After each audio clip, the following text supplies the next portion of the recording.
résurrection de Jésus? Non, j'ai pas vraiment besoin de ça dans ma vie. Même que je trouve ça un peu étrange que certaines personnes y croient encore. Il me semble, c'est bizarre. Moi, ma vie va plutôt bien. J'ai ma manière de voir les choses. Je vois pas pourquoi je changerais soudainement. Disons que c'est pas demain matin là, que je vais commencer à accepter l'idée que ce Jésus-là, un peu comme un héros de la mythologie grecque, est revenu de la mort, il a fracassé son tombeau, puis ensuite il est monté au ciel. Disons que pour voir des films de fiction, c'est au cinéma que je vais. Je connais un gars qui est pareil comme ça. Un gars qui était assez convaincu d'être sur le bon chemin, sur la bonne voie avec sa vie, sans nécessairement avoir besoin du christianisme. Même qui était pas mal convaincu de ne pas faire fausse route concernant ses croyances profondes sur la vie, sur le monde, sur l'univers. Et il y avait lui aussi le fort pressentiment que les chrétiens de son temps avaient une foi mal orientée, mal dirigée. Son nom, c'est Paul. Et il a vécu du temps de Jésus. Faut dire qu'il y avait un pas pire CV pour être ce type de gars-là à l'époque de Jésus. Il est né en Cilicie, une partie de la Turquie actuelle, une ville réputée, une métropole de diverses cultures, de commerce international. Il a été élevé dans la tradition juive la plus stricte depuis son jeune âge. En termes de piété, là, c'était dur à battre. Il faisait 2 à 3 fois plus que les autres juifs de son temps. Les pharisiens, le groupe religieux duquel il faisait partie, étaient les plus fervents quant au nationalisme juif et les plus stricts, les plus rigoureux quant à l'obéissance de la loi de Moïse.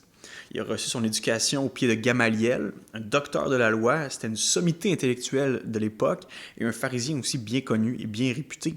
On dit qu'il aurait fait un parcours académique comparable à faire les études supérieures de nos jours. Donc Paul est sorti de son éducation comme un jeune homme brillant qui maîtrisait à la fois la culture grecque et la culture juive. Sa grande érudition, mêlée à un peu d'orgueil, l'a amené à devenir assez intransigeant en ce qui concerne ses idées. Dans sa vision des choses, avant de se convertir à Jésus, de croire au christianisme, il n'existait qu'un seul Dieu unique et véritable, créateur du ciel et de la terre, qui s'était révélé à Abraham, puis à ses descendants. Ce Dieu avait donné la loi à Moïse, les victoires militaires au peuple, le pays promis, le temple à Salomon et toutes les institutions avec toutes les fêtes qui venaient avec, qu'on peut lire dans l'Ancien Testament. La nation d'Israël, à ses yeux, était sainte, consacrée pour Dieu. C'était le peuple par excellence, le peuple privilégié de l'Alliance. Et Paul en avait fait son devoir personnel de protéger Israël, de protéger la révélation de l'Ancien Testament de toute contamination extérieure. On peut donc imaginer qu'il méprisait les idées grecques, mais aussi toutes les autres idées ambiantes qui venaient mettre en danger son nationalisme juif et sa compréhension du culte que Dieu voulait. Mais là, imaginez ça, autour de l'an 30, Paul entend parler de cette jeune secte des Nazaréens. On les appelait Nazaréens parce que Jésus venait de Nazareth et on appelait ensuite les premiers chrétiens les Nazaréens. Et ce groupuscule affirme que Jésus de Nazareth est le sauveur du monde, envoyé du Dieu d'Israël, du Dieu de l'Ancien Testament, qu'il est mort et ressuscité pour pardonner leurs péchés. Imaginez le décalage un instant. Là. Les gens de ce mouvement prêchaient qu'un homme prénommé Jésus avait accompli des miracles durant sa vie, aimé les pas aimables, enseigné avec une autorité inégalée, un amour palpable aussi, mais qu'il était aussi le Fils de Dieu, le Messie de Dieu, mais que le Sanhédrin, c'est-à-dire l'autorité religieuse de l'époque, composée de beaucoup de pharisiens dont Paul faisait partie, avait exécuté cet homme sous Ponce Pilate et l'avait crucifié par pure convoitise, méchanceté et haine. Pourtant, il n'était pas possible que Jésus soit retenu par la mort parce qu'il était sans péché et il serait revenu à la vie 3 jours plus tard. Mais Paul est complètement ulcéré par ce qu'il entend. C'est du spectacle à ses yeux. Lorsque Paul entend ces niaiseries-là, il doit se dire « Ah ben, ma gang d'illuminés, de perdus, de zélés pour un mort que vous pensez vivant. Et en plus, vous venez mettre le bordel dans nos traditions juives. » Comme un homme convaincu et qui se montre convaincant, il se donne comme mission personnelle de les réduire au silence. Je vais mettre moi-même un terme à l'éclosion de cette nouvelle secte juive qui dérange et qui fait beaucoup trop de bruit à mon goût. C'est ça qui doit se dire. Et c'est ce qui se passe lorsqu'on lit l'histoire en Actes des Apôtres, chapitre 5, le livre qui raconte l'histoire des premiers chrétiens. On voit que les leaders religieux, probablement Paul présent dans les décors, mettent des disciples de Jésus en prison. Mais miraculeusement, il s'échappe et ça crée drôlement encore plus d'effervescence dans les rues de Jérusalem à propos de ce Nazaréen-là. Un peu après, en Acte 6, Étienne, un disciple de Jésus fidèle, va être lapidé pour avoir défendu Christ ouvertement. Et ça, devant les yeux de Paul, va nous dire le texte. Et ce qui est intéressant, c'est qu'avant de mourir, Étienne va reprocher aux pharisiens dont Paul faisait partie d'avoir rejeté les nombreux messagers que Dieu leur envoyés pour qu'ils reviennent à lui et finalement d'avoir rejeté Jésus, son propre fils. C'est comme s'il leur dit « Vous êtes encabanés dans votre prétendue religion politique dans votre mode de pensée. Vous avez enfermé le Créateur dans vos rites, dans vos idées, dans vos traditions, dans vos règles. Et ultimement, vous passez à côté de l'essentiel. Vous n'obéissez pas à la loi qui demandait quoi au fond? L'amour de Dieu et l'amour des autres. Et c'est bien le cas pour Paul, qui avait beaucoup plus soif de puissance, de contrôle, de pouvoir, que d'être disposé à écouter Dieu et aimer les gens autour de lui. Mais Paul en a assez de ce cirque-là. Il se rend chez les chefs religieux juifs de son époque pour leur demander des lettres de recommandation, c'est-à-dire des lettres de permission, afin de se rendre lui-même dans les lieux chrétiens de la ville de Damas, afin d'arrêter ceux qui suivent cette voie chrétienne, de les ramener à Jérusalem, afin qu'ils soient jugés devant un tribunal. Vous savez quoi? L'histoire nous dit qu'il les obtient. Mais alors qu'il emprunte ce chemin pour se rendre à Damas avec quelques coéquipiers de mission, une grande lumière va l'éblouir d'un coup et il va tomber par terre.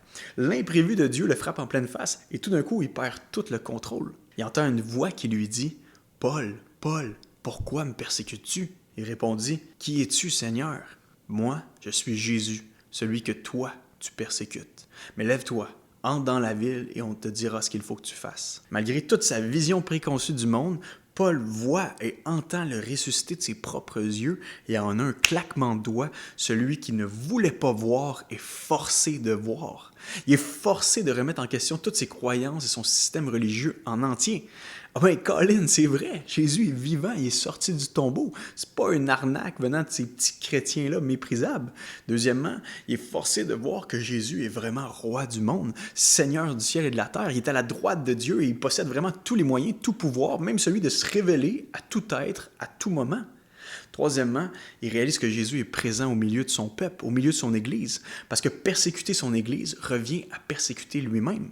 Christ est spirituellement présent parmi les siens, à un tel point qu'il peut dire à Paul « Pourquoi tu me persécutes ?» alors que Paul n'a probablement jamais rencontré Jésus de son vivant. Quatrièmement, Paul réalise que les petits Nazaréens ne sont pas dans le champ. Ils ont vraiment reçu et compris le cœur de la vérité. Ce Jésus-là était le Fils de Dieu mort et ressuscité pour inaugurer une nouvelle période de grâce dans laquelle quiconque met sa foi en lui obtient la vie éternelle, le pardon de ses péchés et entre dans son royaume. Et cinquièmement, dernièrement, Paul comprend que Jésus est vraiment le grand boss, que c'est lui qui va dicter sa vie à partir de maintenant. Lève-toi, entre dans la ville et on va te dire ce qu'il faut que tu fasses. Il y a un renversement total qui prend place ici. Jésus guidera maintenant la vie de Paul, puis lui-même avec son impulsivité et son orgueil ravageuse. L'épique histoire de Paul passant de persécuteur à suiveur de Jésus nous démontre à quel point il peut être dangereux, pernicieux de tenir trop fermement attaché à nos idées préétablies, de mépriser les nouvelles idées gratuitement, sans être prêt à les regarder, à leur faire passer le test de la réalité. Paul préférait agir avec violence envers ceux qui ne pensaient pas comme lui que de leur donner peut-être le bénéfice du doute. Il n'y a rien de plus fatal comme posture, comme attitude dans la vie que de rejeter d'emblée une croyance ou une personne sans avoir de bonnes raisons pour le faire. C'est comme quand vous cherchez vos clés de voiture. Vous regardez premièrement partout où vous pensez les avoir laissées, où vous êtes sûr de les avoir laissées. Mais là, après un certain temps, après avoir fait le tour des places où vous pensez les avoir mis, vous regardez où vous ne pensez pas qu'elles pourraient être. Et bien sûr, c'est là que vous les retrouvez. De la même manière, les réponses à nos questions, à nos aspirations, à nos besoins profonds, à nos craintes profondes ne se trouvent pas toujours où on pense à première vue. Et ça vaut parfois la peine de sortir des sentiers battus, de sortir de la parade et d'aller regarder ailleurs. Plus sincèrement, plus sérieusement, plus honnêtement, plus profondément. Vous savez, Paul avait vraiment pas besoin de la résurrection dans sa vie. Il se méfiait de cette croyance-là. Il cherchait même à lutter contre elle. Mais par amour, Dieu est intervenu sur son chemin. Et Dieu peut et veut intervenir sur le tien aussi. Tu n'auras peut-être pas une révélation flamboyante comme celle de Paul sur le chemin de Damas, mais tu peux quand même, toi aussi, aujourd'hui, être ébloui de la beauté, de la véracité et de la bonté de ce Seigneur ressuscité.